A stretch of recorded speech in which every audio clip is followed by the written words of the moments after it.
When the small man in the purple beanie and oversized coat showed up at the Minneapolis homeless charity dinner asking to volunteer, event coordinator Susan Hartwell handed him an apron and pointed to the soup station. "You're late. Start serving. And please, don't talk to the guests. Just serve and move on." For the next 3 hours, the volunteer ladled soup to 300 homeless people in silence, until an old man with a worn-out saxophone case sat down, looked up at him and whispered, "Bobby? Bobby Rivkin? Is that you?" The volunteer froze, because Bobby Rivkin was Prince's real name from his early days, and the old man was James "Jimmy" Patterson, the session bassist who played on Prince's first demo tape in 1976, then vanished. What happened next turned a soup kitchen into the most emotional reunion in music history. Hennepin Avenue Armory, Minneapolis, Tuesday morning, December 23, 2014, 8:47 a.m. Annual Christmas Eve charity dinner for the homeless community, 300+ attendees expected. Organized by Twin Cities Hope Foundation. Big event. Local politicians, media coverage, corporate sponsors, free dinner, turkey, soup, bread, dessert, 50+ volunteers needed. Susan Hartwell, 44, Type A, clipboard in hand, stressed. This was her biggest event of the year. Everything had to run perfectly. 8 a.m. Setup, volunteers arriving, Susan checking everyone in, assigning stations, soup, turkey carving, drinks, dessert, cleanup. 8:47 a.m. Late arrival, small figure walked in through side door, wearing purple beanie pulled low, oversized winter coat, nondescript, scarf covering half his face, jeans, boots, quiet, unassuming. Approached Susan. "Hi, I'm here to volunteer." Susan barely looked up, stressed. "Name?" "Bobby." Susan scanned her list. "Bobby? I don't see a Bobby. Did you pre-register?" "No, I just wanted to help." Susan, irritated. "We require pre-registration for insurance purposes, but we're short on soup servers, so fine." Handed him apron, hairnet. "Soup station, table 3, ladle the soup, don't overfill, keep the line moving. And please, no conversations with guests. They're here for food, not chit-chat. We need to serve 300 people by noon." "Understood," Susan added. "And you're late. Everyone else was here at 8. Please be on time if you volunteer again." Prince nodded. Walked to soup station. Another volunteer noticed him. Karen, 52, retired nurse, regular volunteer. "First time?" "Yes. Don't worry about Susan. She's intense, but she means well. What's your name?" "Bobby." "Welcome, Bobby." 9 a.m. Doors opened. 300 homeless individuals filed in. Men, women, families with children. Various ages, various stories. Each got a tray, cafeteria-style line. Prince at soup station, ladled soup quietly. Made eye contact with each person. Small nods, gentle presence. Some people looked at him oddly. Something familiar? But he was wearing beanie, scarf, head down. Susan micromanaging, walked behind volunteers constantly. 9:15 a.m. to Prince. "Smaller portions. We need to make it last. Half a ladle, not full." Prince adjusted. 9:47 a.m. "Move faster. Line is backing up. We have 200 more people waiting outside." Prince sped up. 10:23 a.m. "You're overfilling again. Are you listening?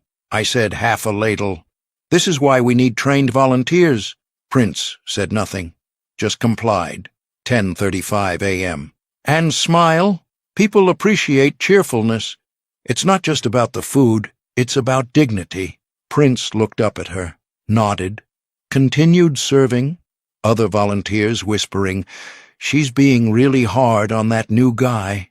Poor Bobby, he's doing fine. He's the most patient person I've ever seen." Karen defended him to Susan. "He's doing great work. People love him." Susan. "He needs to follow protocol. Consistency matters." For 3 hours, Prince ladled soup, silent, patient, humble, never once complained, never once argued, just served. 10:47 a.m.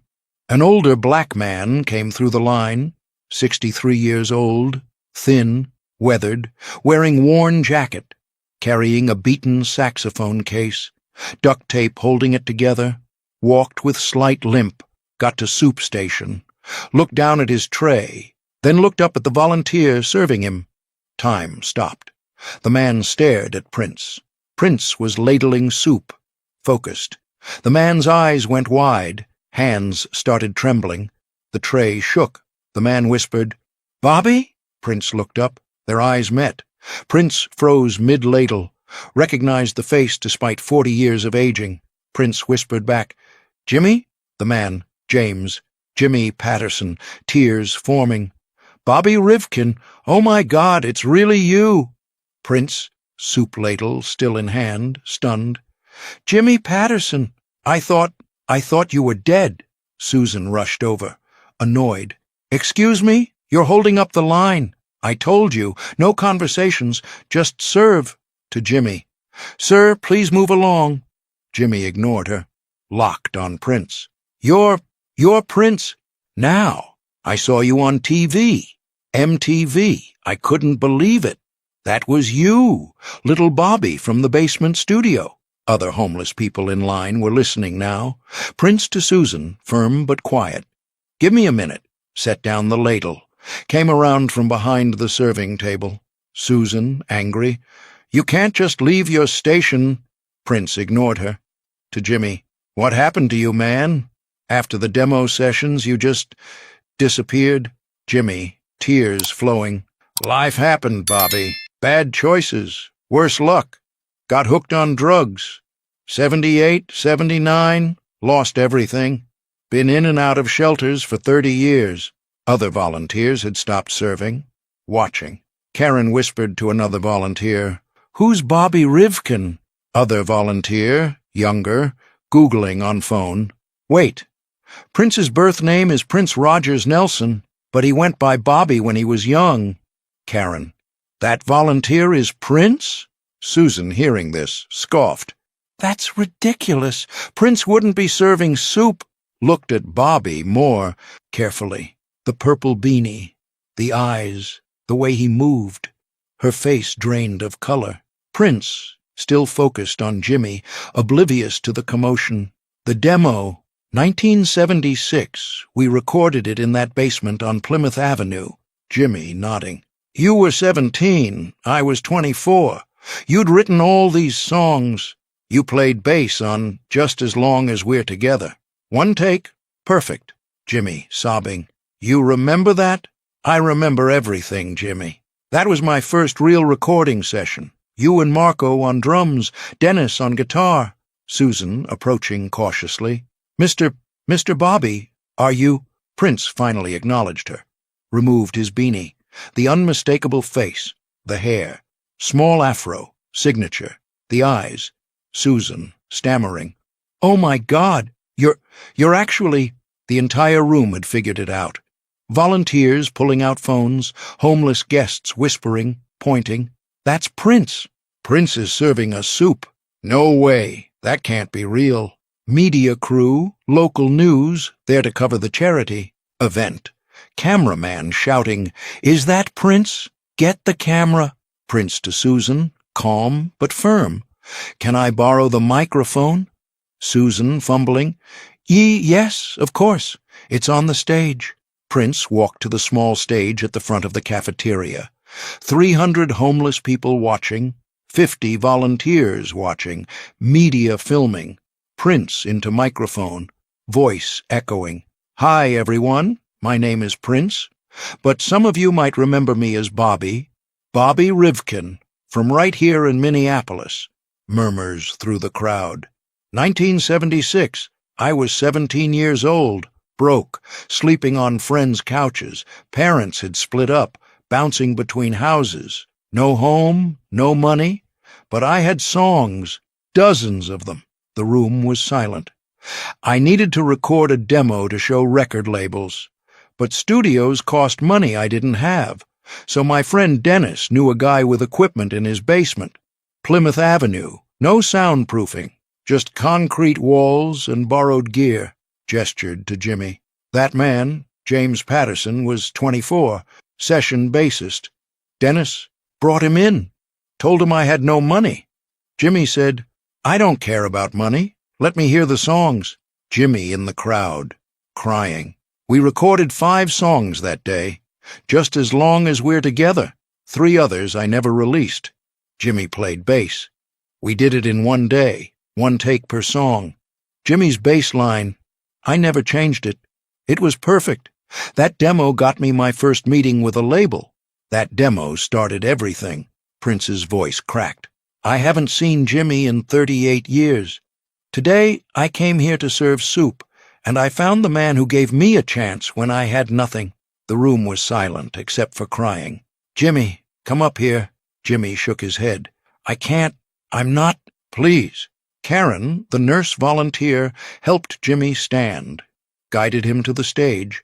Jimmy climbed up, stood next to Prince, wearing tattered clothes, holding his duct-taped saxophone case, crying uncontrollably. Prince, arm around Jimmy's shoulder.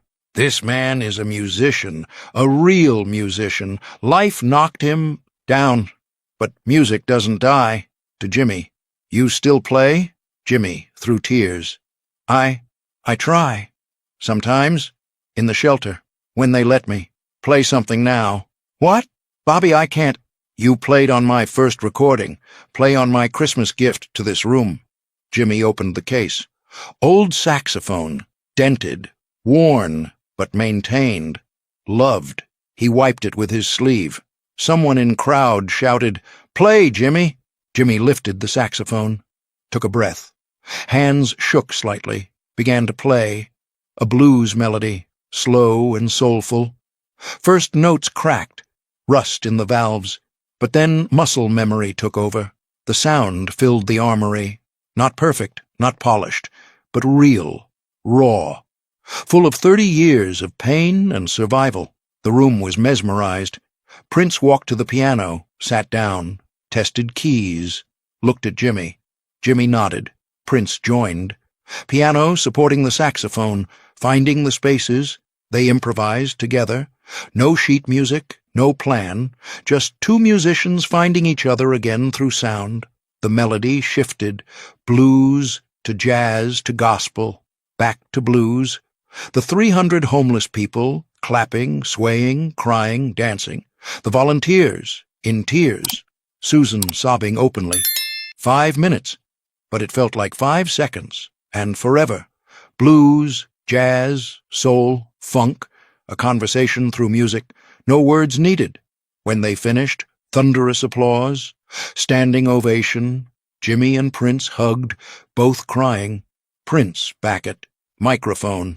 "I came here today to serve food, but I received something more valuable. I found my friend. I found a reminder of where I came from.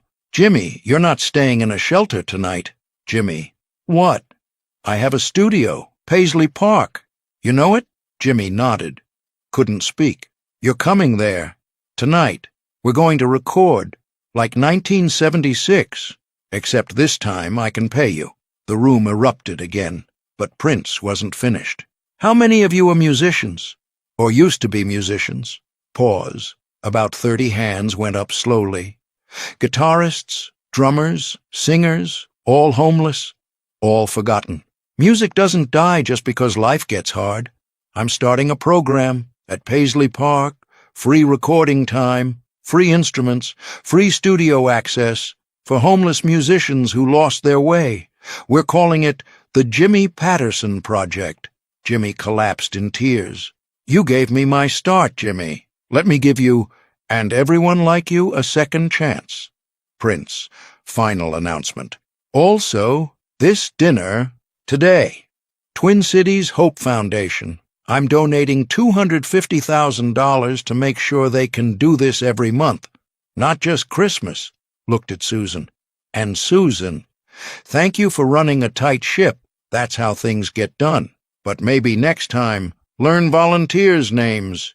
You never know who's ladling your soup." The room laughed, applauded. Later that night, Paisley Park Studios. Prince and Jimmy in Studio A, recording together. Jimmy playing saxophone on new Prince track. Both crying, laughing between takes. 3 months later, March 2015, the Jimmy Patterson Project launched. Free program at Paisley Park. Recording studio access for homeless musicians, instruments provided, production training. 40 musicians enrolled in first year. Jimmy Patterson, living in sober housing. Prince paid first year's rent. Attending NA meetings, 18 months clean, teaching saxophone to kids in North Minneapolis. Recorded on 3 Prince tracks. Unreleased at time of death. Released posthumously. Susan Hartwell still coordinates Twin Cities Hope Foundation. Now asks every volunteer their name and story. Has photo on her desk. Prince in apron, serving soup, smiling. Caption, "You never know who's ladling your soup." The Christmas dinner now happens monthly, thanks to Prince's $250,000 donation plus matching funds. Prince volunteered 6 more times before his death, April 2016. Always wore the purple beanie, always served soup, April 21st, 2016. Prince passed away. Jimmy Patterson, interview, "Bobby saved my life twice. Once in 1976 when he let me play on his demo, and once in 2014 when he found me in that soup line. He didn't have to remember me, but he did. That's who he was." 2024, 10 years later. The Jimmy Patterson Project continues at Paisley Park, has helped 200-plus homeless musicians, 15 secured record deals, 40-plus stably housed and working in music, 60-plus teaching next generation. Jimmy Patterson, now 73, still teaches saxophone, weekly, lives in his own apartment, 10 years sober. Twin Cities Hope Foundation Christmas Dinner, 2024, Susan welcoming volunteers. She stops each one. "Thank you for coming. What's your name? Tell me about yourself." Behind her, on the wall, large photo of Prince in purple beanie and apron, ladle in hand, serving soup, plaque beneath. "In memory of Prince Rogers Nelson, 1958 to 2016, he came to serve. He stayed to listen. He changed lives by seeing people others overlooked." Camera pans to soup station. New volunteer ladling soup. Homeless man receiving soup. Looks up. "Thank you." Volunteer. "You're welcome. What's your name?" Connection made. December 23rd, 2014. A volunteer showed up late. Susan didn't learn his name. He served soup for 3 hours. Then a homeless man with a saxophone case whispered, "Bobby," and everything changed. One reunion, 38 years, one night recording, one program, 200-plus musicians saved, because Prince understood that kindness isn't about grand gestures. It's about seeing people, really seeing them, and remembering that everyone has a song inside them. They just need someone to help them find it again.